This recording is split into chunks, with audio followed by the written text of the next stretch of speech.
Bonsoir, merci de tous de nous avoir rejoints à cette webconférence.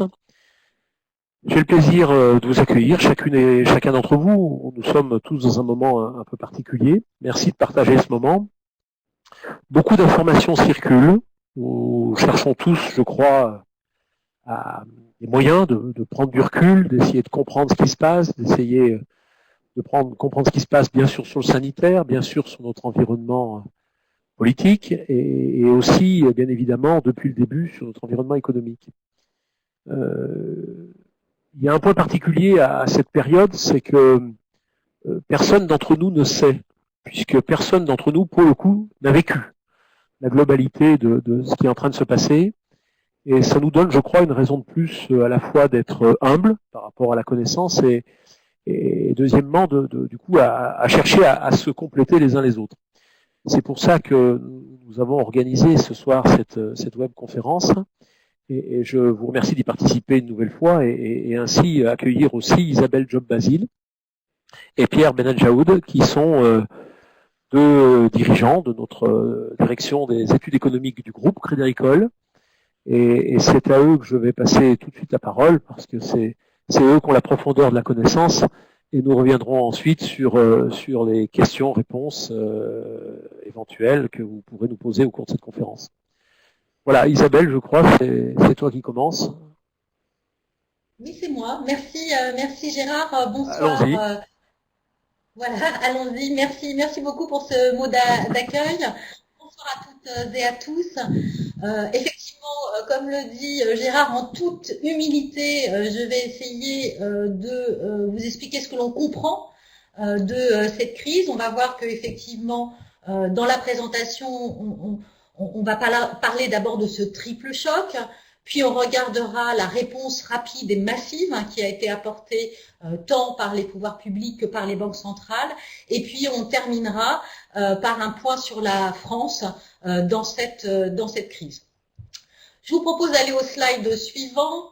Donc c'est faire un peu le bilan de cette crise sanitaire au moment, alors même si le slide n'a pas forcément été actualisé très récemment, mais en fait ce que l'on sait, c'est que cette crise du coronavirus, eh bien c'est un événement hors norme qui est aux marges de la probabilité, ce qui explique le fait qu'on ne sait pas grand-chose, mais on sait qu'on a un triple choc. On a un choc d'abord sanitaire, puis économique, et enfin on a eu aussi des ramifications financières.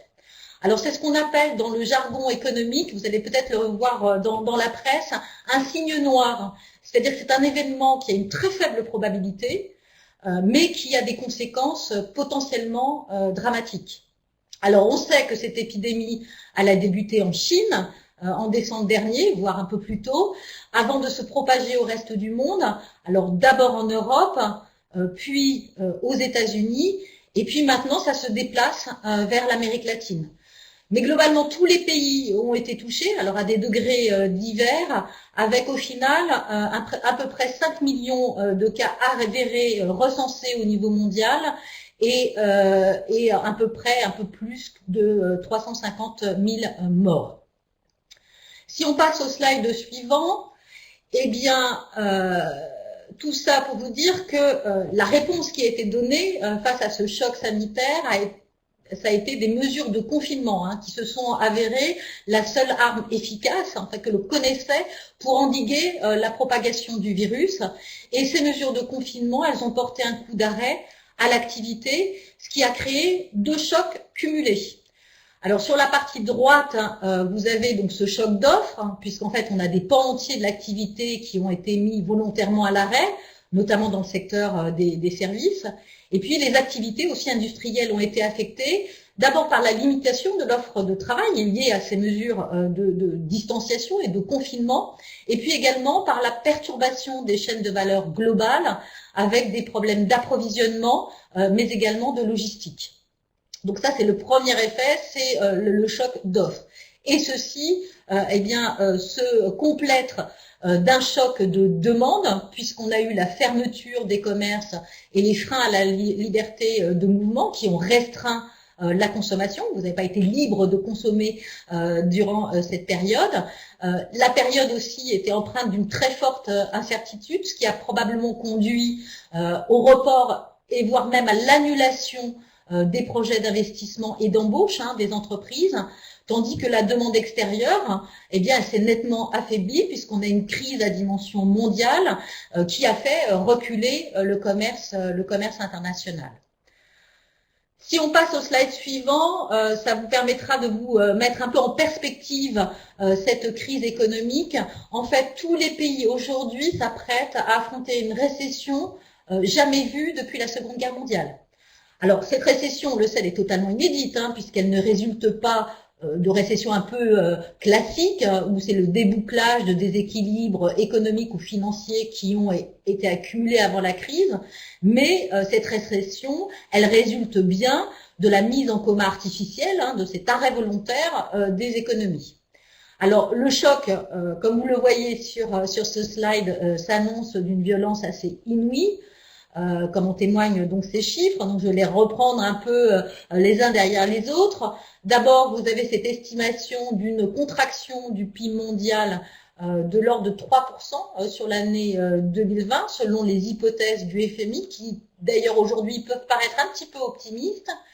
La récession aux États-Unis, par exemple, serait beaucoup plus profonde qu'elle ne l'a été en 2009, lors de la crise financière, avec un recul du PIB qui pourrait être de l'ordre de 5%, alors qu'il avait été que de 2,4% au moment de la crise financière.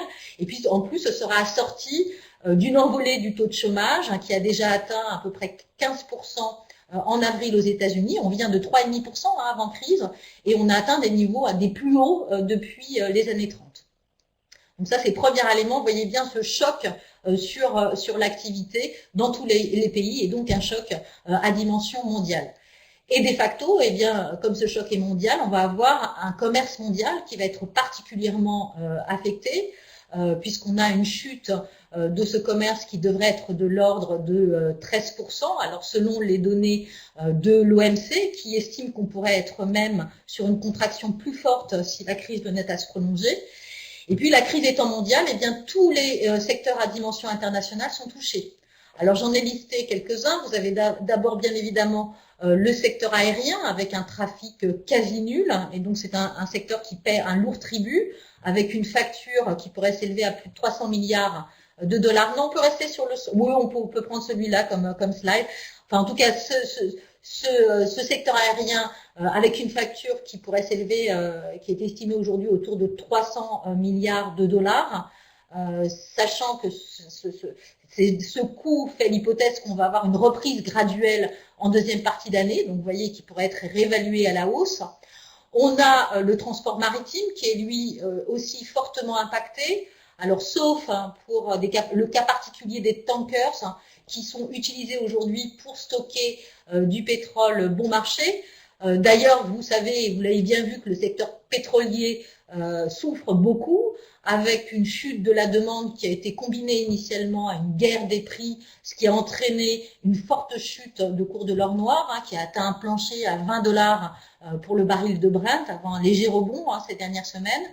On a même eu, si vous en souvenez, un épisode de prix négatif sur les contrats à terme, c'est-à-dire que les opérateurs, ils ont cherché à se débarrasser de leurs contrats d'achat, et bien justement de peur de ne pas trouver preneur au moment où on avait une chute assez vertigineuse de la demande, alors qu'on avait des capacités de stockage qui étaient saturées, voire très coûteuses. Dernier élément, donc sur le slide précédent, c'est les anticipations de la COFAS sur la hausse des faillites d'entreprises. On aurait un bond de 25% de ces défaillances sur l'année 2020, avec un impact différencié suivant les pays. On aurait une augmentation de près de 40% aux États-Unis, ça serait de l'ordre de 20% en Italie et en Espagne, et de seulement, on va dire, si je puis me permettre, de 15% en France.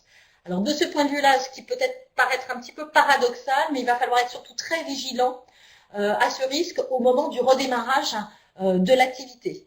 Puisqu'à ce moment-là, eh bien, les entreprises aujourd'hui, elles sont un petit peu sous perfusion, notamment des États, mais les entreprises, au moment du redémarrage, elles vont devoir se réapprovisionner, couvrir leurs dépenses courantes, sans avoir encore de rentrée d'argent. Et donc au moment même où leur trésorerie aura été rendue exsangue par la crise. Donc c'est probablement un point de vigilance à avoir en sortie de crise. Donc on parlait justement dans le slide suivant qu'on a déjà vu, eh bien on a parlé de ces secteurs mondiaux, mais regardons ce qui se passe aussi au niveau domestique. Donc on vous a un peu catégorisé, donc sur la partie, c'est le slide sectoriel juste avant. On vous a catégorisé les secteurs en fonction de l'impact plus ou moins important sur l'activité. Et d'ailleurs, on voit bien que cet impact de la crise est très hétérogène selon les secteurs. Alors, vous avez des secteurs qui résistent plutôt pas mal dans cette crise. Ce sont notamment ceux qui sont liés ou à la santé ou à l'alimentation. Vous avez d'autres qui souffrent beaucoup. On a parlé des secteurs mondiaux, aériens, et puis également pétrole, etc. Mais au niveau domestique, vous avez tout ce qui est commerce non alimentaire, l'hôtellerie, la restauration, le tourisme, l'événementiel, le BTP et l'automobile qui ont subi des pertes d'activité au moment du confinement qui ont pu dépasser 80%, donc c'est énorme. Et enfin, le reste des secteurs où l'impact est un petit peu plus modéré, eh bien, ils fonctionnent quand même en mode dégradé. Donc, on voit bien ces implications économiques de la crise. Slide suivant, eh bien, c'est vous montrer qu'on a eu aussi des ramifications financières avec une correction sévère des marchés. On les voit décrocher en début de crise. Alors, qu'est-ce qui s'est passé? Eh bien, face à l'ampleur historique de la récession attendue et dans une économie mondiale qui était déjà en surcharge de dette, eh bien les marchés ont pris peur et on a eu une fuite généralisée des investisseurs vers les actifs les plus sûrs et les plus liquides.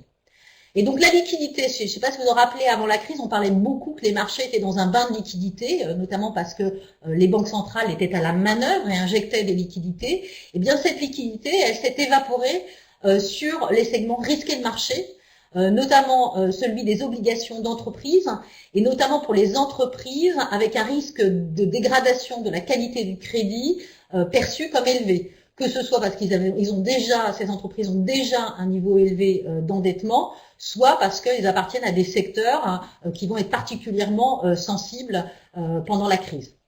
Alors, et sur ces marchés, qu'est-ce qui s'est passé? Eh bien, on a eu des flux vendeurs massifs, et puis en face, il n'y avait pas d'acheteurs, si bien qu'on a eu quelquefois simplement un gel des transactions. C'est-à-dire qu'il n'y avait plus de transactions sur les marchés par l'assèchement de la liquidité. Et donc, on voit bien que face à cette crise tridimensionnelle, eh bien, il a fallu apporter des réponses. Et en fait, la réponse des pouvoirs publics, donc des États et des banques centrales, a été à la fois rapide et massive. Et l'objectif principal a été de faire en sorte que ce choc, qui de par sa nature eh bien, est temporaire, eh bien que ce choc n'ait pas des séquelles durables et profondes sur l'économie, de manière à ce que cette économie, en fait, elle puisse redémarrer rapidement une fois l'urgence sanitaire passée. Et donc effectivement, on va peut-être regarder plus en détail cette réponse, ces réponses apportées autant par les États, par les banques centrales. Donc c'est l'objet de la deuxième partie de cette présentation. Donc vous voyez, c'est réponses massives des États. Et donc on commence par les banques centrales. Qu'est-ce qu'elles ont fait, les banques centrales? Eh bien, elles ont fait, alors je vous ai mis un panorama, on va pas tout détailler, mais c'est vraiment la logique qu'il y a derrière ces interventions. Eh bien, ce qu'elles ont essayé de faire à tout prix, c'est d'éviter des ruptures de chaînes de financement. Donc, elles ont apporté de la liquidité. Alors, la Fed l'a fait sur les marchés, puisque les entreprises américaines se financent essentiellement sur le marché. Et la BCE, elle a plutôt approvisionné les banques en liquidité, puisque les entreprises, eh bien, chez nous, elles se financent essentiellement à crédit. Il fallait aussi prévenir un resserrement indésirable des conditions de financement, autrement dit des hausses intempestives de taux d'intérêt, ce qui a poussé les banques centrales, celles qui avaient des marges de manœuvre, de baisser leur taux d'intérêt, et puis aussi de réactiver, voire d'augmenter leur programme d'achat de titres sur les marchés. Alors si on regarde, je vais peut-être faire un focus plutôt sur notre banque centrale, donc sur la Banque centrale européenne. Alors on n'a pas eu de baisse de taux de la part de la Banque centrale européenne. tout simplement parce qu'elle avait des marges de manœuvre très réduites, puisque les taux étaient déjà très bas, et en particulier les taux courts étaient déjà en territoire négatif. Donc ce qu'elle a fait, c'est comme l'économie est majoritairement financée à crédit, eh bien elle a plutôt assoupli les conditions de prêts géants qu'elle fait aux banques. C'est presque ce qu'on appelle les LTRO, les TLTRO, et donc elle a assoupli ces conditions, que ce soit en termes de taille ou en termes de coût, c'est-à-dire que les banques peuvent refinancer jusqu'à 50% des prêts éligibles, contre 30% précédemment, et puis à des taux subventionnés puisqu'ils sont négatifs et qui peuvent être à moins 1%. Qu'est-ce qu'elle a fait aussi? Elle a augmenté son programme de rachat d'actifs, le célèbre Quantitative Easing ou QE. Dans un premier temps, elle a augmenté l'enveloppe avec une enveloppe supplémentaire d'achat de 120 milliards d'euros d'ici à la fin 2020, en plus des 20 milliards qu'elle achetait tous les mois sur le marché. Puis, dans un second temps, elle a mis en place un plan d'urgence pandémie doté d'une enveloppe de rachat de 750 milliards d'euros. Et on voit bien que toutes ces actions des banques centrales, cette réponse massive des banques centrales, a bien permis de ramener le calme sur les marchés. Et puis, inutile de vous le dire, ou peut-être faut-il le dire, qu'en rachetant des obligations souveraines dans le cadre de son programme d'assouplissement quantitatif, le QE, ou de son plan d'urgence, la BCE permet aux États de se financer à bon compte, ce qui leur laisse davantage de latitude financière pour faire face à la crise. Et d'ailleurs, dans le slide suivant, vous allez voir qu'effectivement, les États ont été en première ligne pour soutenir les économies. Alors, si les modalités d'intervention peuvent être un petit peu différentes suivant les pays en zone euro, même en Europe plus globalement, la logique est commune. Qu'est-ce qu'on a fait? Qu'est-ce que les États ont fait? Ils ont d'abord fait des dépenses pour soutenir le système de santé au travers des achats de masques, d'achat de matériel, de paiement des heures supplémentaires pour le personnel soignant. On a eu également des mesures de soutien aux entreprises avec des reports, voire des annulations de charges fiscales et sociales, et puis des fonds de solidarité pour venir en aide aux très petites entreprises, aux commerçants et aux indépendants.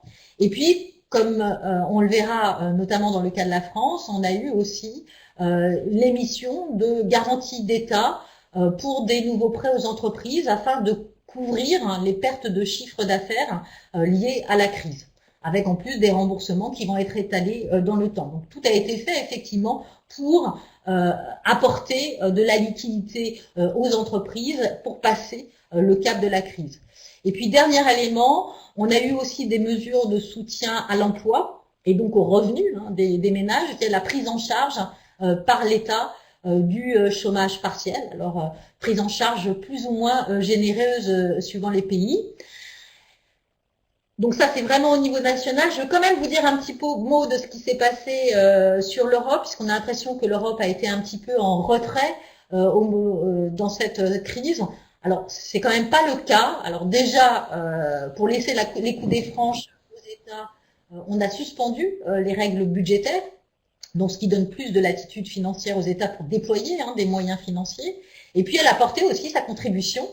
À ce stade, on a à peu près, si vous additionnez l'ensemble, on a un peu plus de 540 milliards qui peuvent être d'ores et déjà mobilisés via la Banque européenne d'investissement, via le mécanisme européen de stabilité, via la Commission européenne. Alors, il s'agit, au niveau de ces dispositifs, plutôt de faire des prêts aux États à des taux concessionnels et sur des maturités longues, donc c'est déjà pas mal, mais en tout cas, ça résout pas la problématique, que ça augmente l'endettement des États, alors même qu'ils sont déjà très élevés. Et d'ailleurs, la proposition récente franco-allemande évite cet écueil. On aurait, en tout cas dans leur proposition, il y a l'idée d'avoir un plan de relance européen de 500 milliards d'euros qui ciblerait les secteurs et les régions les plus affectés par la crise. Et ça se ferait via des subventions et non plus des prêts. Donc on va avoir des transferts et non plus des prêts, lesquels seraient financés par eh bien un emprunt qui serait émis par la Commission européenne. Ça voudrait dire que pour la première fois, on aurait bien cette dette commune qui permettrait de mutualiser les efforts pour sortir de la crise.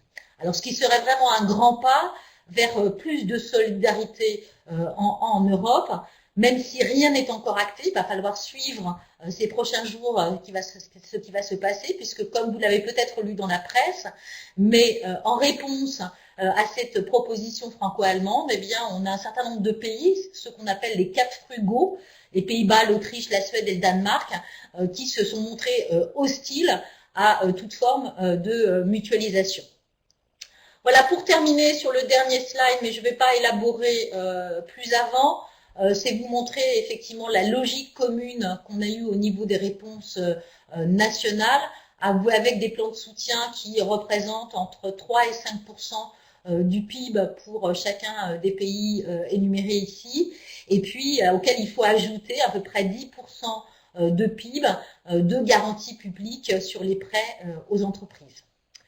Donc voilà, j'en ai fini sur ma partie, ça vous a planté un petit peu le décor et je passe la parole à Pierre pour qu'il puisse vous faire un point sur la France dans la crise. Ouais, alors bonjour à tous, excusez-moi, j'ai eu un petit problème temporaire de connexion.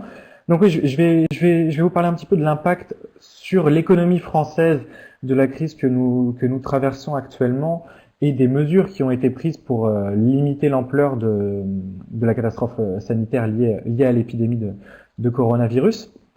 Alors ce qu'on voit en premier lieu, et comme Isabelle l'a mentionné précédemment, c'est un arrêt record d'une ampleur record de l'activité économique et qui touche à la fois l'industrie, mais également les services de façon très forte. Alors vous le voyez sur les deux graphiques qui sont présentés ici, on a une chute du climat des affaires qui est sans précédent et qui a été très brutale, très rapide. C'est-à-dire que les 2 premières semaines, par exemple, de confinement au mois de mars, nous ont déjà emmenés à des niveaux qui n'avaient jamais été atteints en termes de climat des affaires négatifs. On a par exemple, pour comparer, la crise financière de 2008-2009, et on voit que la baisse avait été plus graduelle et n'avait pas atteint des points aussi bas. Donc ça, c'est lié notamment aux mesures de confinement qui ont totalement arrêté l'activité dans un certain nombre de secteurs qui ont été mentionnés précédemment.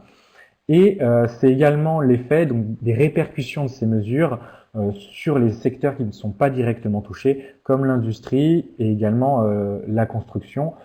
Tout ça, c'est lié donc aux difficultés à fournir les protections sanitaires à l'ensemble des salariés, mais également à la nécessité pour les travailleurs de rester chez eux, notamment pour garder leurs enfants, et donc à une baisse de l'offre de capacité de travail par les travailleurs.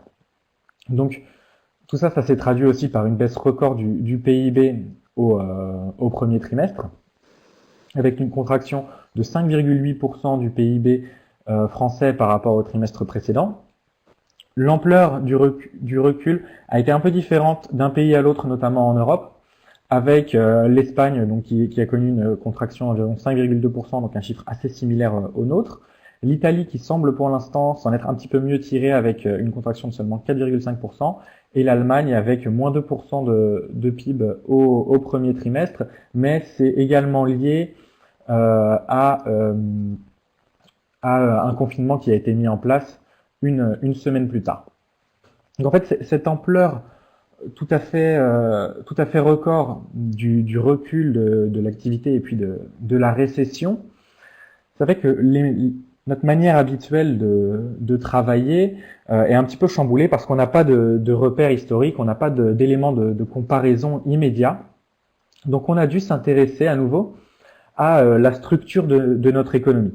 Comment est composée l'économie française, et parmi les secteurs qui composent notre économie, lesquels vont être les plus gravement touchés par la crise actuelle, et dans quelle mesure, si possible. Donc on est dans une économie qui est très majoritairement tertiaire. Les secteurs des services, c'est plus des 2/3 du PIB français, et ce sont eux qui vont être touchés en premier lieu, avec en première ligne le commerce, l'hôtellerie, la restauration, l'événementiel et toutes les activités qui sont liées au tourisme. Il y a aussi une seconde vague, comme je vous ai dit, qui fait que l'ensemble des secteurs vont être affectés, avec en particulier la construction, comme nous le verrons. Pour essayer un petit peu de reprendre le poids de ces secteurs dans notre économie et de voir l'ampleur de l'arrêt de l'activité, on s'est intéressé à différentes mesures.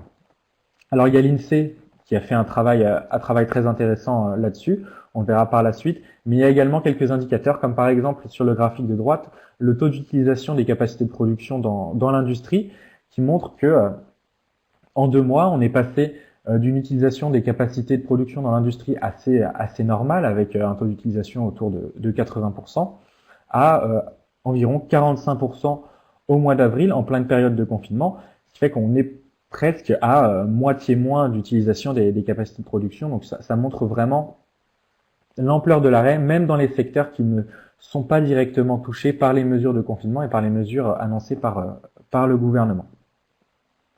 Donc tout ça, ça nous a conduit à faire des hypothèses qui sont reprises sur ce slide et à voir quel secteur était principalement touché. Alors on a une activité quasiment à l'arrêt, hein, évidemment, donc dans l'hébergement et la restauration, avec quelques activités de vente à emporter, mais ça fait quand même une perte d'activité de 90%.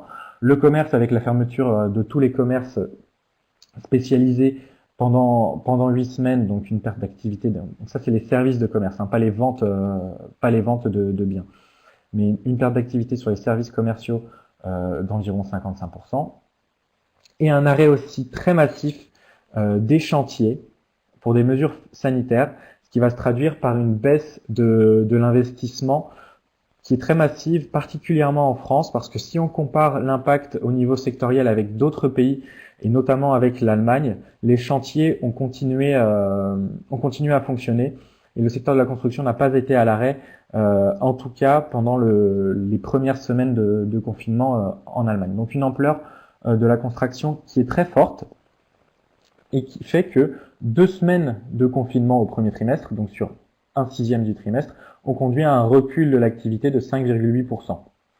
Donc si on compare ça un petit peu aux 6 semaines de confinement qui ont eu lieu au 2e trimestre, on va avoir un impact beaucoup plus fort sur les mois d'avril et de mai que sur le mois de mars. Donc le pire reste un petit peu à venir pour l'ampleur de la baisse. On s'attend à un recul d'environ 15 à 16% du PIB au deuxième trimestre, suivi d'une reprise assez graduelle tout au cours, donc sur la deuxième moitié du mois de mai et au mois de juin. On attend d'ailleurs l'annonce d'une éventuelle réouverture de certains établissements par le gouvernement dans le courant de la semaine.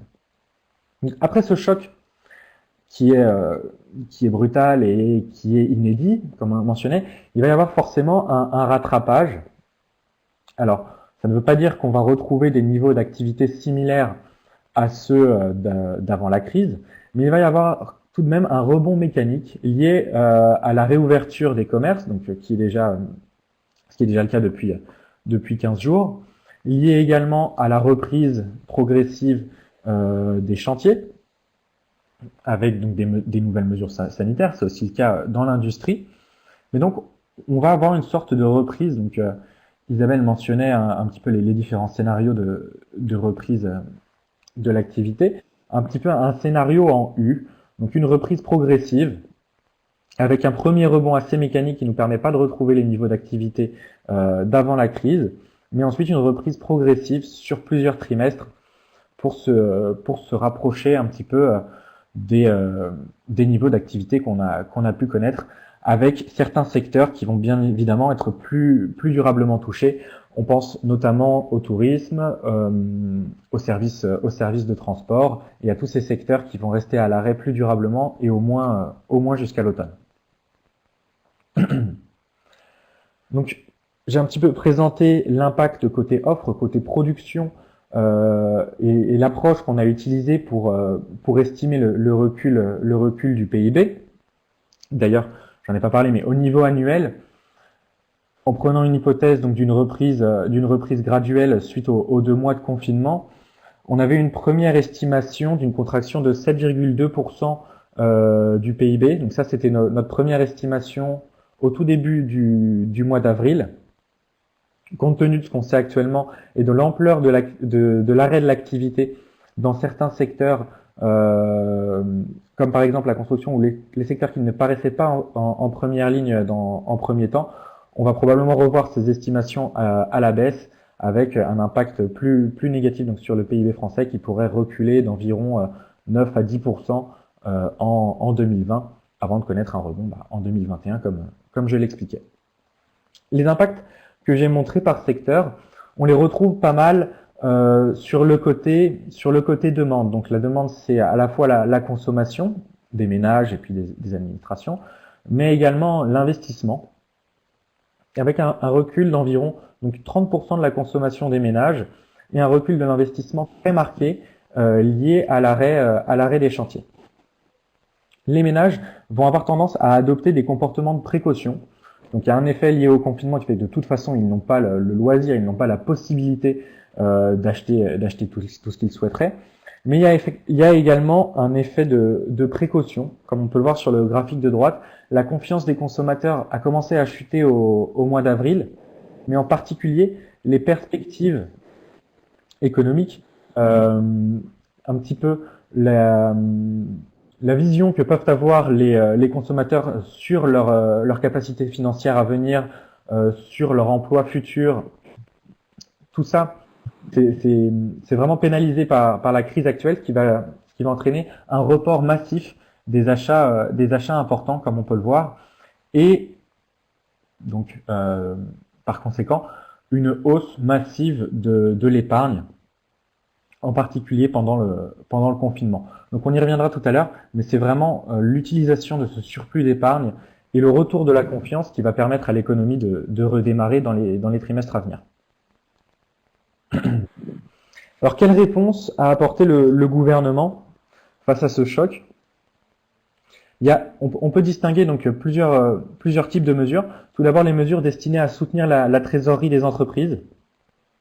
Alors parmi elles, on a bien sûr le report de paiement des impôts, des cotisations sociales, la suspension des factures et des loyers pour les entreprises les plus touchées. Notamment les cotisations sociales et les impôts vont être largement annulés pour les secteurs également les plus touchés, comme par exemple le tourisme. On a également donc les dispositifs de garantie bancaire avec une enveloppe de 300 milliards d'euros de prêts garantis par l'État qui a été débloqué. Alors au 30 avril, 55 milliards de prêts garantis par l'État avaient été octroyés. C'est un chiffre qui est en hausse assez rapide, puisque au 20 mai, on était à 76 milliards de prêts garantis par l'État qui avaient été octroyés. Et si on regarde un petit peu plus en détail les secteurs principalement concernés, on retrouve bien les secteurs les plus touchés. Donc l'effet d'aubaine est relativement limité, puisque c'est le commerce qui regroupe 24% des PGE en nombre de bénéficiaires, hein, pas en montant, mais en nombre de bénéficiaires, 24% travaillent dans le secteur du commerce. Et puis on a également donc 16% dans l'hôtellerie-restauration et 13% dans la construction, avec, comme je le mentionnais, un arrêt important des chantiers. On a également eu un recours très massif et une facilitation du recours au chômage partiel, ce qui permet de préserver les fondations de l'économie. En fait, cumuler les aides à la trésorerie et le chômage partiel, ça permet de garder les bases pour un redémarrage de l'activité. Ça permet aux travailleurs de garder un pied dans leur entreprise et aux entreprises de conserver leur main-d'œuvre. Et les allègements de trésorerie, ça leur permet à une période où leur activité est très fortement réduite de ne pas finir complètement exsangue et de pouvoir éventuellement avoir les fonds nécessaires au redémarrage de l'activité. Alors on attend éventuellement dans les mois à venir aussi des plans de relance qui n'ont pas encore été précisés et qui pourraient passer par une coordination au niveau européen. Mais quoi qu'il en soit, ces mesures ont un coût assez massif. Donc on estime que le déficit public pourrait atteindre 9% du PIB, voire le dépasser en 2020. Et puis on a une dette publique qui passerait de 98% en 2019 à plus de 115% du PIB en fin d'année. Tout en sachant que les 110 milliards de mesures ne sont pas intégralement comptabilisés dans le calcul du déficit, puisque les cotisations sociales notamment et les impôts devraient simplement avoir été reportés et devraient donc être rattrapés d'ici la fin de l'année. Donc voilà. Alors, pour rentrer un petit peu plus dans le détail, alors non, je vais passer le slide, voilà, très bien. On pourrait se demander s'il est vraiment judicieux de permettre aux entreprises de s'endetter, alors que voilà, c'est pas un endettement qui va permettre un investissement qui va lui-même ensuite créer les conditions de remboursement nécessaires à ce prêt. En fait, ce sont des prêts qui permettent à l'entreprise de survivre temporairement, mais qui sont nécessaires surtout parce que les conditions financières, les capacités financières des entreprises sont assez importantes, et en particulier pour les PME, qui sont les principales cibles de ce dispositif.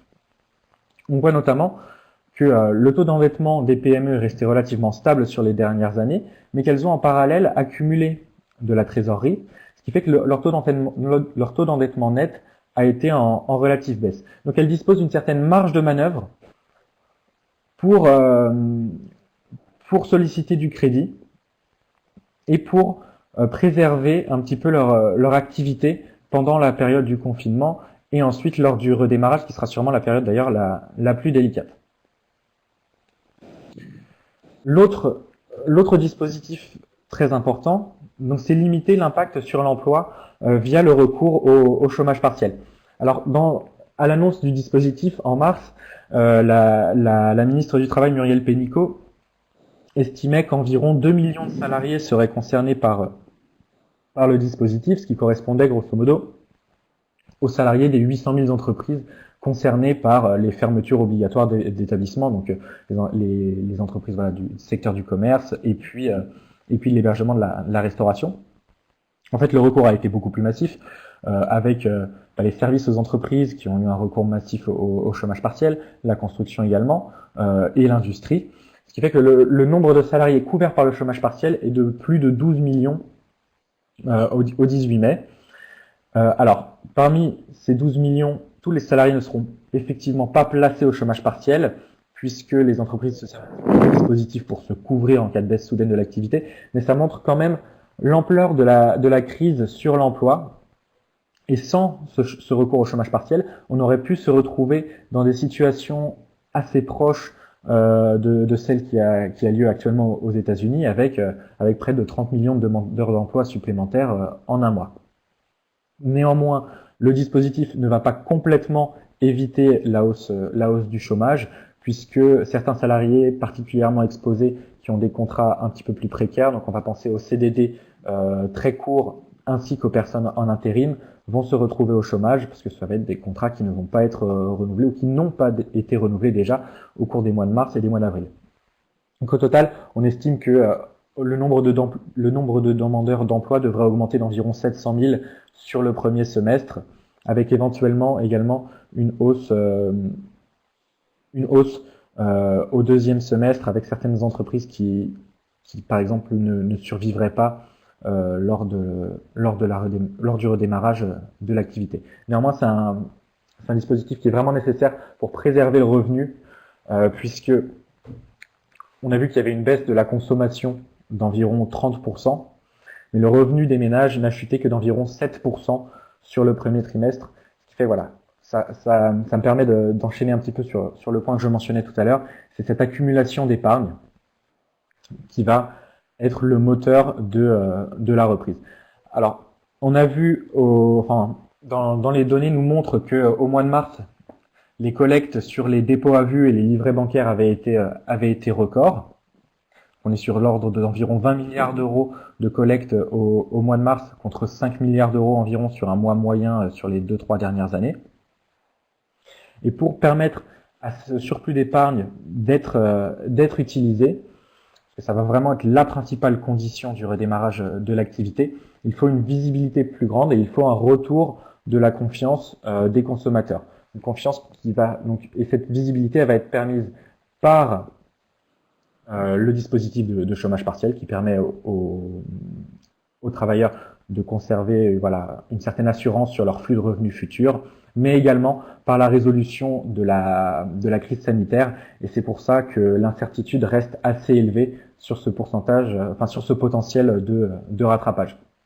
À noter également que déjà avant la crise, les Français disposaient d'une épargne très importante puisque les mesures qui avaient été annoncées suite au mouvement des Gilets jaunes avaient été largement épargnées et le moteur de la croissance aurait dû être la consommation en 2020. Donc il y a un vrai potentiel de rebond de l'activité qui existe, mais qui dépendra d'un petit peu plus de certitude, d'un petit peu plus de retour de la confiance, que ce soit au niveau des consommateurs et également au niveau des industriels. Donc voilà, j'en ai fini avec mon point sur la France. On va désormais prendre quelques questions. Alors je vais commencer tout de suite puisque la première question m'est adressée. Alors oui, la première question qui nous demande donc quels sont les impacts sur le marché immobilier. Alors bien entendu, donc les achats, les décisions d'achat ont été assez fortement repoussées. Donc on estime qu'en 2020, il y aura environ 30% de transactions immobilières en moins par rapport à une année normale, puisque les agences n'ont pas pu fonctionner pendant plusieurs mois, et également parce que certains ménages vont tout simplement repousser à un horizon pas forcément précis leur décision d'achat immobilier, compte tenu de l'incertitude, compte tenu d'une éventuelle perte de revenus liée au chômage, liée à une perte d'emploi. Maintenant, dans la mesure où la crise devrait être temporaire et où la plupart des salariés ont pu sauvegarder leur emploi, on ne s'attend pas à une baisse massive des prix. Il va y avoir un petit ajustement, mais pas de crise immobilière dans l'immédiat en 2020. Voilà, selon notre expert, donc mon collègue Olivier, il table sur un recul modéré de l'ordre de 5% environ du prix des logements, mais une baisse des transactions qui sera beaucoup plus marquée sur l'année à cause de cet effet de report. Donc on peut imaginer un rebond en 2021 une fois qu'il y aura un petit peu plus de clarté sur la situation.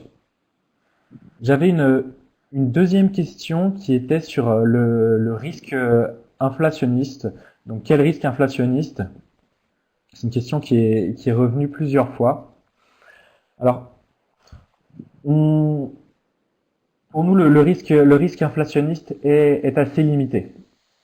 Généralement, quand on arrive en fin de cycle, il peut y avoir de l'inflation qui précède les crises, mais c'est lié souvent à une surchauffe du marché du travail et donc à des salaires qui vont s'emballer et des prix qui par la suite vont également progresser à des rythmes assez soutenus. Là, c'est pas le cas.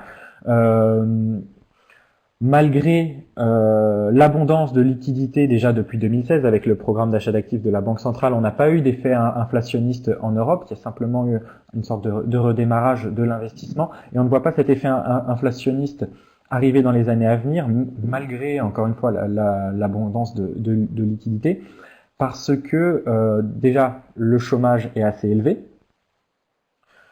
Donc la pression à la hausse sur les salaires reste faible. Et également parce qu'il n'y a pas de tension sur la demande, avec une épargne massive, la consommation pourrait être beaucoup plus élevée et à ce moment-là entraîner quelques tensions à la hausse sur le niveau des prix, mais c'est absolument pas ce qu'on observe pour l'instant. Et il pourrait y avoir donc de façon très localisée sur certains produits des pressions inflationnistes, comme on a pu le voir pendant le confinement, Mais voilà, entre l'inflation qui a été perçue pendant le confinement avec la hausse des tarifs sur certaines denrées alimentaires et l'inflation plus généralisée quand on prend en compte les biens industriels, les biens manufacturés, ben, au total, l'effet est d'une inflation assez faible, renforcée en plus avec la baisse récente du prix des matières premières et du prix du pétrole. Donc l'impact, enfin, la question d'ailleurs c'était plus précisément sur l'éventuel impact sur les placements en assurance vie. Donc il n'y a pas de risque que l'inflation fasse baisser le rendement le rendement réel des assurances vie. La baisse du rendement de l'assurance vie, ou en tout cas de l'épargne liquide, comme par exemple les livrets A, les livrets développement durable, elle est plus liée à l'environnement de taux très bas, qui fait que c'est comme s'il y avait une taxe un petit peu sur l'épargne avec des rendements inférieurs à l'inflation. Mais il n'y a pas de risque d'une hausse de l'inflation qui dégraderait encore ce rapport entre rendement des livrets et l'inflation. Voilà, j'ai pris les deux premières questions. Je vais laisser Isabelle prendre les suivantes. Avec la première question qui était: quelles sont les options prévues pour apurer la grande dette nationale française en cours d'augmentation? Oui, d'ailleurs, c'est une question qui revient assez souvent, puisqu'on sait qu'on va sortir de cette crise avec des niveaux d'endettement, alors pas seulement en France, mais dans beaucoup de pays avec des niveaux d'endettement public historiquement élevés. C'est vrai que dans le cas de la France, ça a été mentionné par Pierre, on s'attend à une progression du ratio d'endettement qui pourrait dépasser les 115% du PIB d'ici à la fin de l'année. Et bien évidemment, on se pose la question à savoir est-ce que c'est dangereux et est-ce que les États peuvent devenir insolvables. Alors je tiens quand même à relativiser un petit peu ce constat en disant que l'État c'est pas un agent ordinaire. D'abord, il a la capacité à lever l'impôt, ce qui lui confère une certaine souplesse, même si bien sûr il ne peut pas ponctionner la richesse de manière illimitée, mais néanmoins c'est quand même ça lui donne un petit peu plus de flexibilité. Mais surtout, l'État a l'avantage de pouvoir transférer sa dette d'une génération à une autre. Donc il n'a pas besoin de remettre les compteurs à zéro à un moment donné. C'est-à-dire que d'ailleurs souvent on ne parle pas de solvabilité d'un État, on parle de soutenabilité de sa dette. Donc c'est plutôt une notion de soutenabilité. Et c'est quoi la soutenabilité de la dette? Eh bien c'est la capacité à pouvoir stabiliser le niveau d'endettement à un horizon donné. Et en même temps, on sait qu'il n'y a pas de chiffre magique. On ne sait pas à quel niveau on peut stabiliser cet endettement. Par exemple, en Europe, on s'est mis une limite, enfin une limite à 60%, mais on sait qu'aujourd'hui le seuil est largement dépassé. La littérature économique vous dit que quand le ratio d'endettement public est autour de 90%, eh bien ça crée un certain nombre de problèmes. Mais par contre, on a un contre-exemple, puisque le Japon a une dette qui représente plus de 2 fois sa richesse nationale, donc plus de 200% du PIB, et personne pense que le Japon est aujourd'hui en menace de banqueroute. Donc vous voyez, il n'y a vraiment pas de chiffre magique. Néanmoins, on a quand même le souvenir douloureux de la crise des dettes souveraines, qui date il n'y a pas si longtemps, en 2011, et qu'on va essayer effectivement à un moment donné de réduire cet endettement. Alors il y a plusieurs moyens. Alors bien évidemment, on aimerait bien qu'on ait beaucoup de croissance, parce que plus de croissance, eh bien, ça fait des recettes fiscales, et ça permet effectivement de résorber les déficits et les dettes. Alors, au-delà du fait, comme l'a dit Pierre, on va avoir probablement une reprise, un rebond assez mécanique de l'activité, ça va permettre de pouvoir absorber une partie de ces déficits et de cet endettement, mais néanmoins pas totalement. On a parlé aussi de l'inflation et on a vu que c'était pas une hypothèse très plausible à un horizon court. Après, on peut se dire, eh bien, on peut refaire des mesures d'austérité, on peut réaugmenter les impôts, essayer de baisser les dépenses. Alors c'est une option qui ne devrait pas être une option privilégiée au niveau de la zone euro. On a encore aussi le souvenir douloureux de la période d'austérité que l'on a eu avec la crise des dettes souveraines, ces plans d'austérité qui étaient synchrones au niveau de la zone euro et surdimensionnés, eh bien, ont eu des effets pervers et ont été pas très productif, puisque ça a plongé les économies européennes dans un mauvais équilibre de croissance et d'inflation faible. Et puis il y a des questions aussi d'acceptation sociale. Les populations ont déjà été meurtries par cette crise du Covid, et probablement qu'elles ne pourraient pas supporter, notamment pour les plus fragiles d'entre elles, eh bien, des mesures supplémentaires d'austérité. Donc, qu'est-ce qui reste comme option? Il reste le fait de restructurer les dettes, voire de totalement les annuler. Alors, ça pose des problèmes techniques, je ne veux pas élaborer ici, mais ça pose des problèmes techniques et surtout des problèmes de nature politique.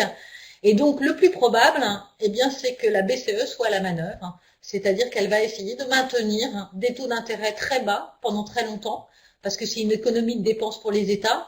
Et puis, si les taux d'intérêt sont inférieurs aux taux de croissance pour les États, eh bien, ça réduit mécaniquement l'endettement, puisque vos dépenses, alors si le reste des dépenses reste constante, eh bien, les dépenses, elles croissent au taux d'intérêt, puisque vous remboursez des intérêts sur votre dette, et vos recettes, elles croissent en phase avec l'activité économique, puisque vous prélevez l'impôt sur la richesse qui est créée chaque année. Donc, si vous avez un taux d'intérêt inférieur au taux de croissance, vos dépenses, elles croissent moins vite que vos recettes, et donc ça nous permet de résorber. Donc on va essayer de maintenir des taux d'intérêt très bas, et puis elle continuera probablement à flirter un peu avec son mandat, continuer d'acheter des titres publics, et probablement à les refinancer de manière un peu perpétuelle, alors sans vraiment le dire, parce que sinon un certain nombre de pays qui sont très attachés, européens, qui sont très attachés à l'orthodoxie budgétaire ou monétaire, eh bien, ils seraient fortement opposés. Mais donc, probablement une BCE qui va rester à la manœuvre et qui va faire tout son possible pour rendre viable ces trajectoires d'endettement et de préserver l'intégrité de la zone euro.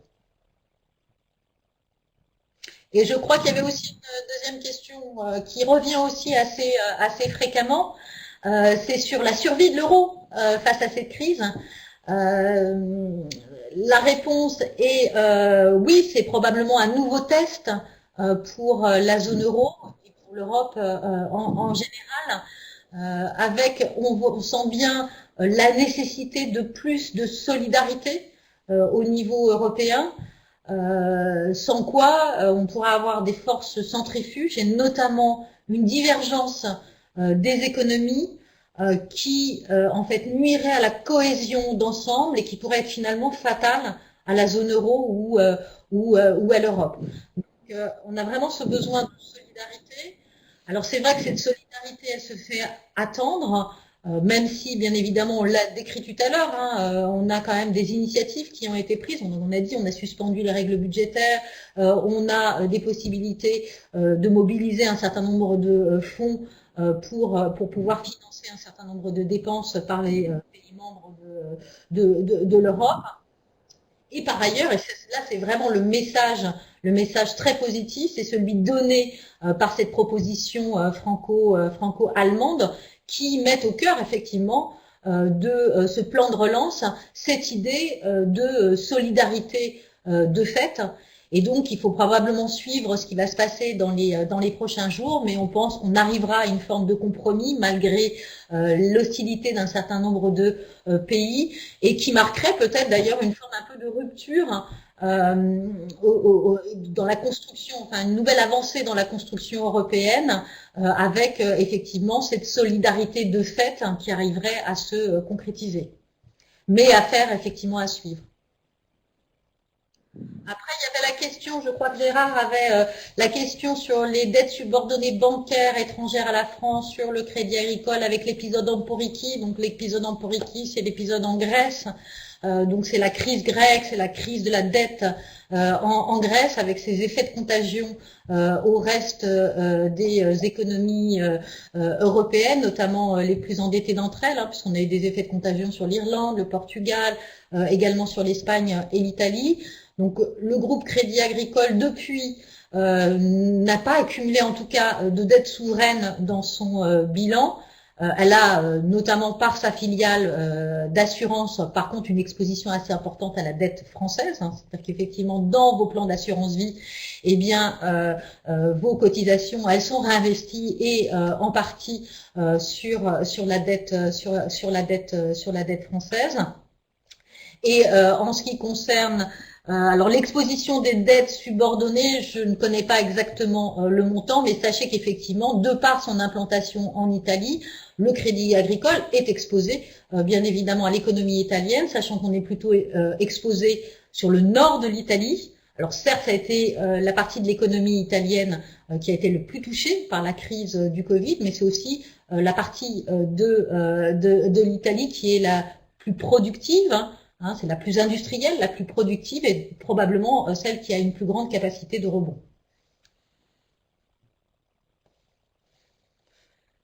Alors, je regarde s'il y a d'autres questions. Isabelle, il y a peut-être la question sur, en termes d'économie réelle, les sommes annoncées, près 400 milliards d'un côté, 1000 milliards de l'autre. Tu l'as traité tout à l'heure. Il faudra bien rembourser un jour. Alors, sur les... Ça dépend. Qu'est-ce qu'on appelle rembourser? Oui, c'est tous les États. Alors au niveau national, bien évidemment, on l'a bien vu et Pierre l'a mentionné, bien évidemment que les mesures qui sont prises par les États, donc pour donner des mesures de soutien à la trésorerie des entreprises, en chômage partiel, etc., c'est un coût. Et donc effectivement, on va avoir une augmentation des déficits, mais dans tous les pays, effectivement, on s'attend à un dérapage budgétaire de l'ordre de 10%. Avec un déficit de l'ordre de 10% en France, que tout ceci va se transformer, on va financer ça comment? Par de la dette. Et ensuite, comme je le disais, comment on rembourse tout ça? Eh bien, il y a plusieurs moyens. Il y a la croissance, il y a la croissance, il y a l'inflation, on peut restructurer les dettes, mais ce que je disais, le plus probable, c'est que c'est le pare-feu que l'on a au niveau de la Banque Centrale Européenne. La Banque Centrale Européenne, aujourd'hui, elle détient dans son bilan à peu près 20 à 25% des dettes nationales. Donc déjà, et elle va probablement continuer à en racheter. Peut-être qu'elle sera limitée parce qu'un certain nombre de pays sont assez hostiles au fait qu'elle continue massivement à acheter des titres d'État, mais à tout le moins, elle le fait, elle pourrait continuer à le faire. Et cette dette, elle va probablement la refinancer sur une base perpétuelle. Et le fait qu'elle maintienne des taux très très bas, eh bien, ça va aussi viabiliser, ça va permettre de viabiliser les trajectoires d'endettement. Et ouais. C'est vrai qu'en même temps, on a eu cette crise des dettes souveraines, mais il faut se rappeler que depuis la crise des dettes souveraines, on a tiré un certain nombre de leçons, et justement, on a tiré la leçon du fait que en zone euro, on n'avait pas ce qu'on appelle un prêteur en dernier ressort, c'est-à-dire une banque centrale qui peut, si besoin est, assurer la liquidité sur les marchés obligataires. C'est-à-dire que si vous regardez bien en sortie de crise, même au niveau agrégé, au niveau de la zone euro, on va probablement avoir une dette publique qui sera quand même inférieure en termes de ratio à ce qu'on va avoir aux États-Unis ou au Royaume-Uni. Et pour autant, personne ne se pose la question de savoir si l'État américain va faire défaut ou si l'État britannique va faire défaut. Parce qu'ils savent très bien qu'ils ont une banque centrale qui peut, si besoin, et d'ailleurs elle le fait aux États-Unis de manière illimitée, elle peut racheter des titres des États. Et donc probablement qu'on va prendre cette voie. Alors c'est un petit peu plus compliqué en Europe puisque on n'a pas une banque, un État souverain, c'est une collection d'États souverains. C'est plus compliqué, mais on prend probablement ce chemin pour éviter une nouvelle crise financière, une crise des dettes souveraines en Europe.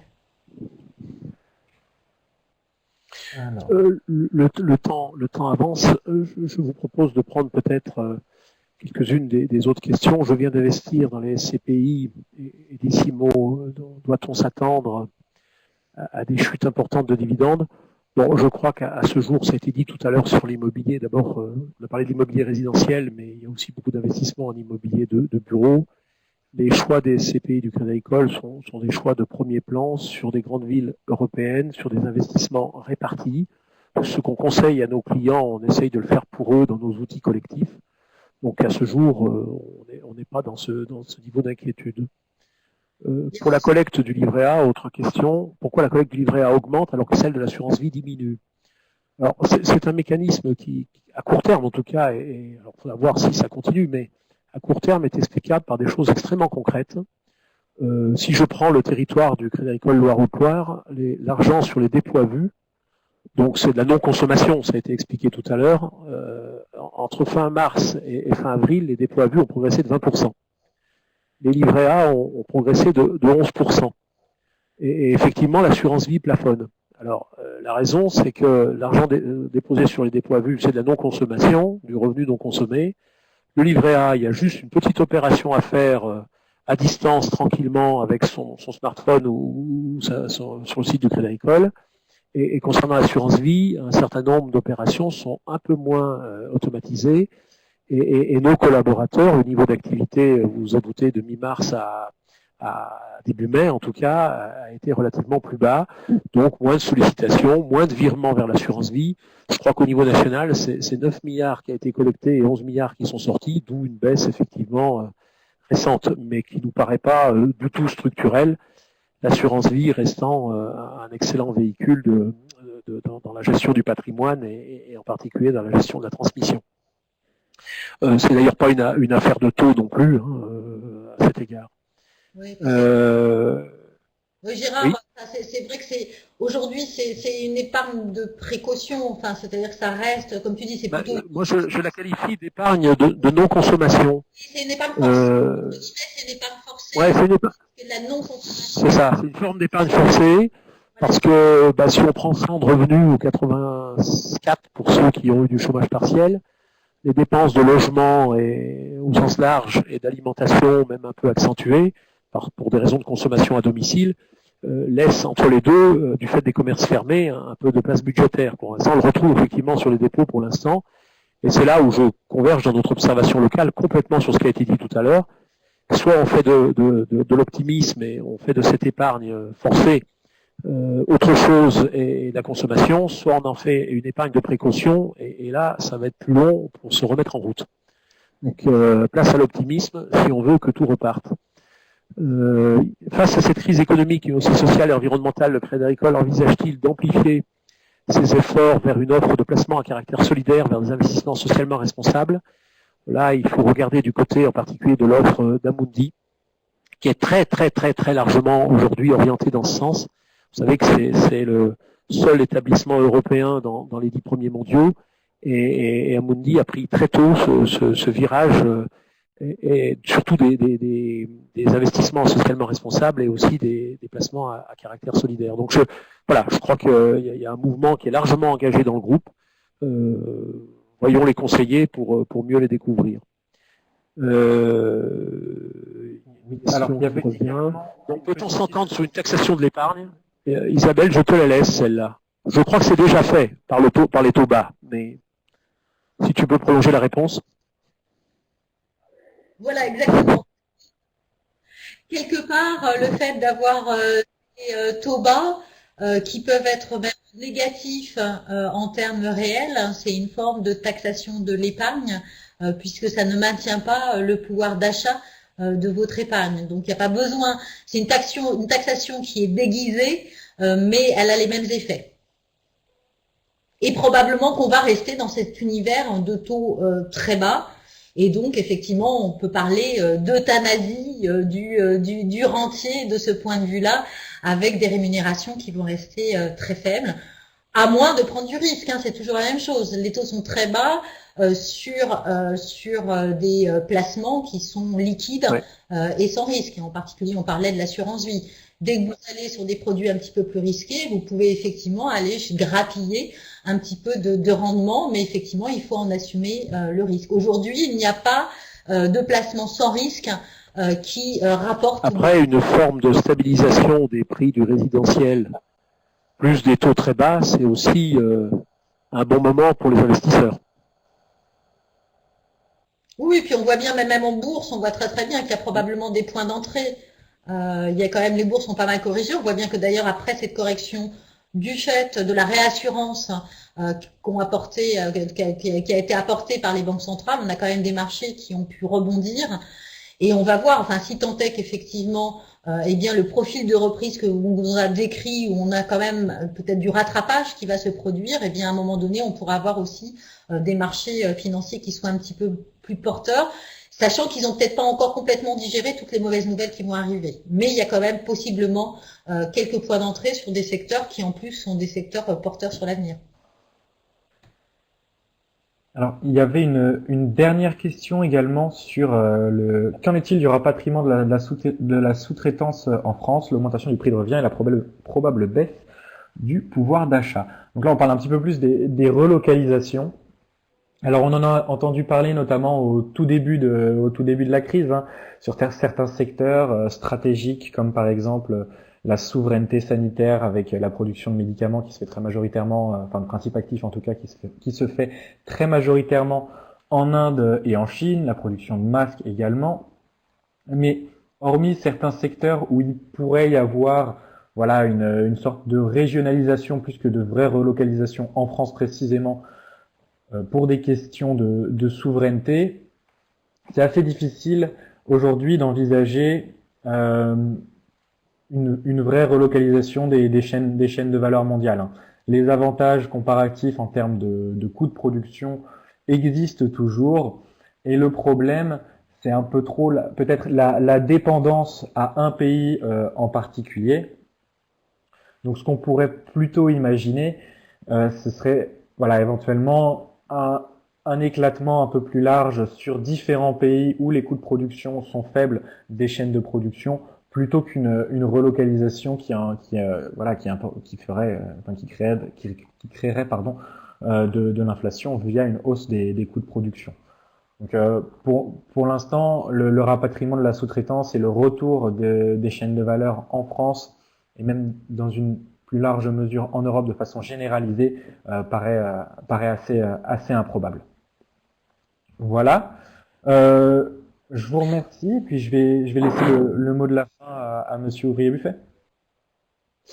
Oui, merci, parce que effectivement le temps est passé. Alors, il y a deux questions qui restaient. On a identifié les personnes, on essaiera de leur répondre directement.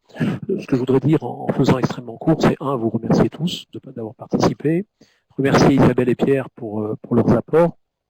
Ce sur quoi je voudrais insister, c'est que le déconfinement, la séquence dans laquelle nous sommes censés être, et le déconfinement ordonné n'est pas une fin. C'est un moyen pour relancer, c'est un moyen pour repartir, c'est un moyen pour retrouver les plateaux sur lesquels nous étions, qui n'étaient pas égaux pour tous, hein, et tout le monde n'a pas été touché de la même manière, ou ne sera pas touché de la même manière par cette crise, ça a été largement exposé. Nous avons confiné les corps et nous avons confiné les têtes. Il faut maintenant déconfiner les corps, c'est engagé, il faut aussi déconfiner les têtes. C'est-à-dire que je viens de le dire, si cette épargne devient réellement une épargne de précaution, alors le commerce repartira doucement, la restauration repartira doucement, et ça ne sera pas lié qu'au virus, ce sera une autre nature de virus. Et fabriquer de la confiance, je crois que c'est la posture de chacun par rapport à ça, c'est-à-dire à la fois de se protéger au plan sanitaire, hein, je crois qu'il y a hors de question d'avoir un autre discours, mais en même temps de s'interroger sur son comportement de consommateur. Encore une fois, la solution n'est pas dans cette période de rester confiné. Voilà, c'est là-dessus que je voulais peut-être insister pour être à la fois sur une note d'optimisme, enfin de réalisme au plan sanitaire, mais en même temps d'optimisme, parce que il y a quelque chose que je dis souvent, une formule que j'utilise souvent dans le métier, c'est que c'est un basique, c'est emprunter et investir, c'est penser que demain sera meilleur qu'aujourd'hui, au moins le penser déjà, et s'y engager, alors que épargner, c'est penser que demain sera plus compliqué qu'aujourd'hui pour soi et ses enfants. Alors on sait bien que tous on fait un peu les deux, mais notre économie en ce moment, elle a besoin d'investissement, elle a besoin de gens qui effectivement se portent vers l'avenir tout en se protégeant encore une fois au plan sanitaire et sur un de minimum dès lors qu'on peut le faire. Voilà, merci à chacune et à chacun d'entre vous, merci de votre confiance, et puis à très bientôt peut-être pour une autre webconférence sur un autre thème. Merci et bonsoir.